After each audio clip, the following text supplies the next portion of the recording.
Next generation. కాబట్టి చర్చ చిన్న కుటుంబం చింతలేని కుటుంబం అని చెప్పి ప్రచారం చేశారు, బాగా స్ట్రాంగ్గా తీసుకెళ్లారు. సౌత్లో సక్సెస్ఫుల్గా ఇంప్లిమెంట్ చేశాం, కొంత దాని ప్రభావం కనిపించింది.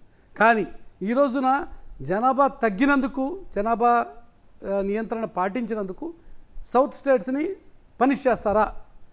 ఇప్పటికే సౌత్ నార్త్ డిఫరెన్స్ ఉన్న సందర్భంలో దక్షిణ భారతానికి జరగబోతున్నటువంటి మరో పెద్ద అన్యాయమా అనేటువంటి ఒక చర్చ నడుస్తుంది. ఏమంటారు? మూడు ఆర్థిక, రాజకీయ, సామాజిక 3 కోణాల్లో చూసినప్పుడు, ఆర్థికంగా చూసినప్పుడు ఇక్కడి నుంచి వెళ్ళేదానికి సౌత్ నుంచి సౌత్ స్టేట్స్కి వచ్చేదానికి డిఫరెన్స్ 30 to 40% డిఫరెన్స్ ఉంటుంది మినిమం. అవును, ఉంటుంది. అట్లాగే మనం ఇంకో పక్క ఏం చెప్తున్నాం, ప్రపంచంలో భారతదేశమే చాలా గొప్ప స్టేజ్లో ఉంది ఇప్పుడు. ఎందుకంటే ఇక్కడ ఉన్న జనాభా, ఇక్కడ ఉన్న యువత, ఇక్కడ ఉత్పాదక శక్తి మనకు ఏ దేశానికి లేదని మనమే చెప్పుకుంటున్నాం. అంటే జనాభానేగా, మరి ఆ జనాభానే ఉత్తరాదిన ఎక్కువ ఉందిగా. దక్షిణాది రాష్ట్రాల నుంచి మైగ్రేషన్ వెళ్ళి ప్రపంచ దేశాల్లో ఉన్నారుగా, ఇది ఒక బలమే. ఆర్థికంగా ఎక్కువ రెమిటెన్సెస్ ఇండియాకు వస్తుంది, దాంట్లో సౌత్ ఇండియన్ స్టేట్స్ నుంచి వెళ్ళిన వాళ్ళు ఎక్కువ పంపిస్తున్నారని ఒకటి ఉంది కదా. అంటే ఇవన్నీ ఆర్థికం 3 రకాలుగా చూడాలి. అసలు ఫస్ట్ కన్సెన్సస్ రాజకీయ పార్టీలు కదా మీరు మాట్లాడాల్సింది. రాజకీయ పార్టీలు తర్వాతలో రాజకీయ పార్టీలో ఎంపీలు ఉంటారు కదా. నేరుగా ఎంపీలు విప్పు జారీ చేయకుండా రాజ్యాంగ సవరణ, చట్ట సవరణలో చేసేటప్పుడు రాజకీయ పార్టీలు విప్పు జారీ చేయడం, వాళ్ళ అభిప్రాయం తెలియజేయడం, రకరకాల అంశాలు ఉంటాయి కదా. నేరుగా ఎంపీలు వచ్చేసి పార్టీలకు అతీతంగా ఓట్లేస్తారు. అంటే మీరు 23లో బిల్లు పాస్ చేసినప్పుడే 24 అమలు చేయకూడదని ఒక ఆలోచనతో వచ్చారు. లేదు, పాస్ చేశారు, సంతోషం. 24 నుంచి మీరు సెన్సెస్ స్టార్ట్ చేస్తే 25కి అయిపోయేదిగా. ఇప్పుడు రిజిస్ట్రార్ జనరల్ ఆఫ్ సెన్సెస్ మొన్న ఆయన చెప్పారు ఏమని, ఈ మార్చి 31కి మేము డేటా పబ్లిష్ చేయగలము, మొత్తం ట్యాబ్యులర్ 12,000 కోట్లతో ఆన్లైన్ చేస్తున్నాం కాబట్టి ఫిబ్రవరి 20 అన్ని ట్యాబ్లెట్ సిస్టమ్ కాబట్టి మేము డేటా పబ్లిష్ చేయగలము అని చెప్పారు. ఇది మీరు 2 ఏళ్ళ ముందు చేస్తే అయిపోయేది. అంటే ఇక్కడ రాజకీయం, రెండో పాయింట్, రాజకీయమే రాజ్యం వెళ్తున్నప్పుడు ఎవరు అవకాశం ఉన్నప్పుడు వాళ్ళు ప్రయత్నాలు చేస్తూ ఉంటారు. ఇప్పుడు అఖిలేష్ యాదవ్ గారికి 33-34 ఎంపీ సభ్యులు ఉన్నారు. పెద్ద రాష్ట్రం ఉత్తరప్రదేశ్, ఆయనకి 120 అవుతున్నాయి. ఆయన ఆటోమేటిక్గా ఆయన మద్దతు ఇండియా బ్లాక్లో ఇచ్చేస్తారు. లేకుండా ఉండదు. అసలు మనం మొదలుపెట్టిన డిబేట్ అందుకోసం. డీలిమిటేషన్ అంటేనే పొలిటికల్ ఈక్వేషన్, అది ఎవరు కన్వీనియంట్, ఎవరు కంఫర్ట్. ఆ రోజు కూడా 2010లో మార్చిలో ఎప్పుడైతే రాజ్యసభలో పాస్ అయిందో, ఆ 13 పాస్ అయిందో, నెక్స్ట్ లోక్సభలో ఫెయిల్ కావడానికి కారణం రాజ్యసభలో బీజేపీ సపోర్ట్ చేసింది, లోక్సభలో పుష్ చేయలే బీజేపీ సరిగా. అప్పట్లో ఏమైందంటే యూపీఏ 2లా అప్పుడే త్రూ అయిపోయేది. అదేంటంటే అది రాజ్యసభ బిల్లు కూడా 14-15లో అది ఎక్స్పైర్ అయిపోయింది ఆ సెషన్ తోటి.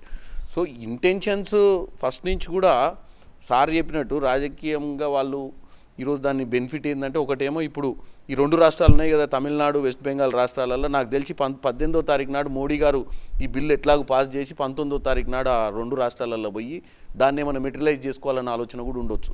జనాల మధ్యన వెళ్ళి మహిళా ఓటర్లను ప్రలోభ పెట్టడానికి నేను పార్లమెంట్లో పెట్టిన బిల్లు. మనం ఒక కీలక అంశం మాట్లాడాం. నార్త్ ఈస్టర్న్ స్టేట్స్కి సంబంధించి ఈశాన్య భారతంలో ఉండేటువంటి చిన్న రాష్ట్రాలు, అక్కడ నెంబర్ ఏ రకంగా ఉన్నా కూడా ఖచ్చితంగా అక్కడ పార్లమెంటులో రిప్రజెంటేషన్ ఉండాలి. లక్షద్వీప్ కావచ్చు, లేకపోతే మన అండమాన్ నికోబార్ కావచ్చు, ఇట్లా చిన్న రాష్ట్రాలు, చిన్న ప్రాంతాలు, యూటీలకు సంబంధించి లక్షద్వీప్, అలాంటి చోట ఎట్లయితే ఒక ప్రత్యేకమైనటువంటి క్లాజెస్ పెట్టారో, సౌత్ నార్త్ విషయంలో కూడా అట్లాంటి క్లాజెస్ పెట్టే ఆస్కారం లేదంటారు వినోద్ గారు? అంటే బ్యాలెన్స్ చేయడం కోసం, అట్లీస్ట్ ఆ బ్యాలెన్స్ మెయింటైన్ చేయడం కోసం. బ్యాలెన్స్ ఇప్పుడు ప్రపోర్షనేట్గా అయితే బ్యాలెన్సింగ్ ఉంటుందండి.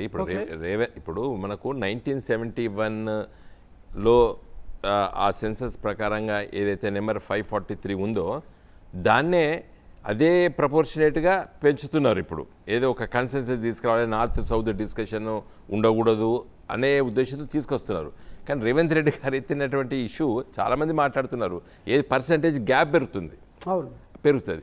అది నార్మల్ మ్యాథమెటిక్స్లో. ఇప్పుడు మరి నేను ఇంతకుముందు చెప్పాను కదా, 543 పార్లమెంట్ సభ్యుల్ని 200కే తీసుకొచ్చుకున్నాను అనుకోండి, అప్పుడు ఇంకా తగ్గుతుంది పర్సంటేజ్. కాబట్టి అట్లా ఉండొద్దు. ఆ చర్చ డిస్కషన్ బాగుంటుంది.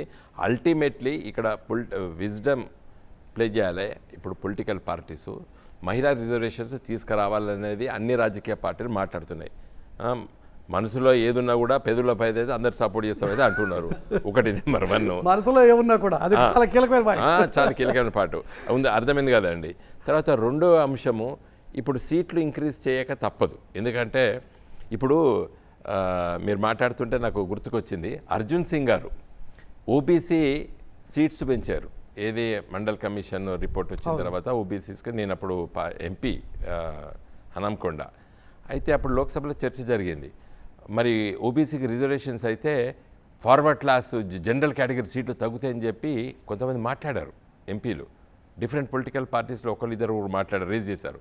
అప్పుడు అర్జున్ సింగ్ గారు వాయిదా పడి మళ్ళీ 2-3 డేస్ తర్వాత ఒక కొత్త ప్రపోజల్ తెచ్చాడే, I want to increase the number of admissions in IITs, All India Institute of Medical Sciences, central యూనివర్సిటీస్లో కూడా నేను సీట్లు ఇంక్రీజ్ చేస్తున్నా అని చెప్పి ప్రకటన చేశారు. ప్రకటన చేసేసరికి ఏం చెప్పారు, మీకు ఇప్పుడు వారు అన్నారు కదా కిరణ్ గారు, మా 543 మా ఉన్నాయి, మా మగవాళ్ళకు ఉన్నాయి, ఇంకా మేము దీంట్లో మేము ఉన్నాం, లేదా లేడీస్ పెంచుకుంటే మాకేం పెద్ద. ఎట్లయితే మోడీ గారు వచ్చిరో నిన్న ఒక పత్రికలు చదివినా నేను, అయితే this is Arjun Singh formula అని చెప్తున్నారు. ఏది అర్జున్ సింగ్ ఆ రకంగా ఎక్స్ట్రా సీట్లు వేయటం, సింపుల్ చెప్పాలంటే ఎక్స్ట్రా సీట్లు IIT, all India Institute of Medical Sciences, central universities అన్నిట్లో సీట్లు ఇంక్రీజ్ చేసేసారు. అప్పుడు ఏకదమ్ సీట్ ఇంక్రీజ్ చేసేసి వాటికి కావలసినటువంటి ఫండ్ బడ్జెట్లో పెట్టి ఆ రోజు అన్ని సెంట్రల్ యూనివర్సిటీస్లో, ఎడ్యుకేషనల్ ఇన్స్టిట్యూట్స్లో కూడా ముఖ్యంగా ఐఐటీస్, ఐఐఎమ్స్, ఎయిమ్స్ ఆ విధంగా చేశారు.